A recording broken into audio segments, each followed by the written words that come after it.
So should Manchester United be looking to sign Conor Gallagher in January? Well, my answer would be no, and it's not because I don't think he'd be a good signing, I just don't think he'd be the optimal signing in the midfield area that United currently need, effectively coming in as a replacement for either Mainu or Ugarte. As I've said before, Ederson and Adam Walton would be my top two targets, with players like Lamine Camara and Kepran Thuram also being ahead of Gallagher in my alternatives shortlist as well, as I just think that both of those two players are a level above Gallagher in terms of current and potential ability. But also stylistically, I do think both would be better fits for what United currently need, with Kamara and Thuram's ball progression from the build-up phase and middle third, whether this is through Kamara's incisive or long passing, or Thuram's ball carrying or dribbling through the centre,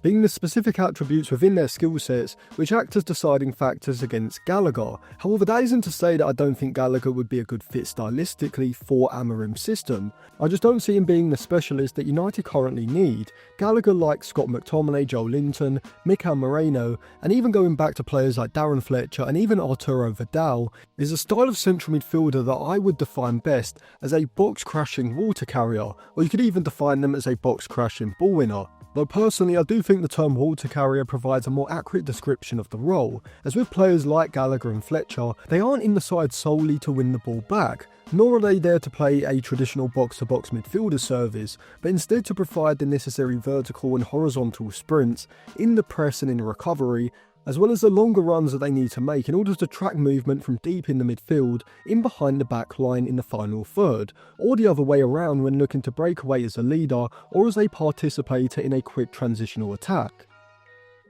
But before I continue with my analysis of Conor Gallagher and come on to the tactical breakdown, if you want to check out any cheap, good quality football jerseys, go over to okjersey.com. They've got a variety of different current season and retro jerseys, including this season's Manchester United's home, away and alternative shirts. They sent me over this Manchester United 01-02 home shirt with one Sebastian Veron number 4 on the back, who is seen as a flop by many Manchester United fans, but I personally still like Veron and I think it's incredibly harsh to label him as a flop, considering he was still pretty good in his 2 seasons at Manchester United and also went on to win a Premier League title. And even prior to his move to Manchester United at both Lazio and Parma, he was considered one of the best playmakers in world football. And so that's why personally I got a Veron Manchester United shirt, just because it's quite unique as well. But if you do want to pick up this shirt, you can get a variety of different names, maybe Keane, Beckham, Van Nistelrooy even on the back. If you spend over $50, you'll also get free shipping as well, and if you use code Atlantis at checkout, you'll also get a discount. So I'll leave it linked in the description and in the comments section below. So Gallagher, like Fletcher did, does a lot of things highly competently and has a very well-rounded skill set, whilst being versatile enough to play in a number of different central midfield roles and potentially also in different positions as well. But I'll cover that in a follow-up episode that I'll do analysing Conor Gallagher and how I think he could potentially be used in a tactically creative way in Ruben Amorim's 3-4-3, either as a wide centre-back, a right wing-back, a central midfielder, as well as that Mason Mount role in the front three as well. So make sure you subscribe to the channel and give the video a like so you do get recommended that video when it does come out. But in the grand scheme of things, I do think it's slightly harsh to categorise Gallagher as a jack of all trades and a master of none, as he does do a lot of things to a fairly high level, providing a lot of value in multiple different phases of play, from playing out of pressure in the build-up phase, progressing the ball through the centre during settled possession, with his incisive passing but usually with his short passing interplay, whilst also doing so in transitional situations via his ball carrying into space, whilst also providing a fairly significant goal creating and primarily goal scoring threat in the final third. However, it's when we hyper-analyse and compare specific attributes within the likes of Kepran Thuram, Lamine Camara and Conor Gallagher's skill sets where we can start to see the disparity and why I do prefer either of the other two over the Atletico Madrid man.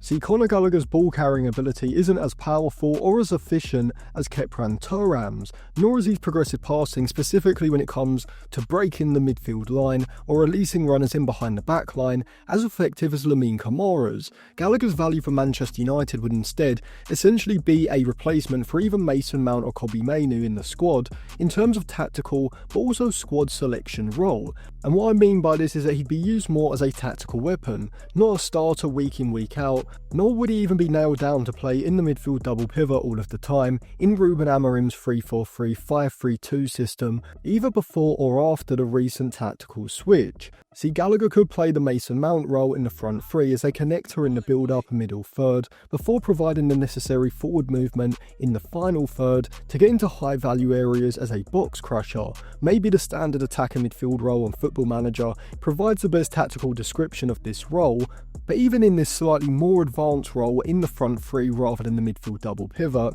I think the new concept role that I've just thought of, the box crashing water carrier, does actually provide the most accurate semantic description. But going more advanced, you could call him a shadow striker or even a pressing forward, with all of these terms fairly accurately describing the role that Gallagher could play. Now, in terms of value, I'd say he's probably worth around 30 to 35 million, and if he was to move to another Premier League club, maybe Tottenham as a replacement for the injury-prone James Maddison, trading an advanced playmaker for more of a second striker in the final third, losing some creative flair but gaining dual-winning ability, physicality, and greater contribution in the press, counter-press, and in deeper areas when tracking runners and covering areas zonally within the defensive shape. Even at Newcastle as a replacement for Joe Willock, as essentially a competitor or even an upgrade on Joel Linton, I do think Gallagher could fit that role pretty competently. And so at 30 to 35 million, if United did sign Gallagher, he would be a good signing. But as I said previously, I think at this point in time, United's squad building doesn't need another versatile water carrier who can be used as a tactical weapon like a Ji-Sung Park or a Darren Fletcher, who can be highly valuable tactically in specific situations. Instead, they need a specialist who's able to combine high-level ball progressing ability with high-level ball-winning ability, which I think both Kepran Thuram and Lamine Camara do to a higher level than Gallagher. Even though stylistically I do think Gallagher has a skill set to do both of these things highly competently, certainly capable of doing this to a higher level than the likes of McTominay or Marino, I would say. Being around their level in terms of current ability, but in my opinion, I do think he has a slightly higher ceiling when it comes to his potential ability.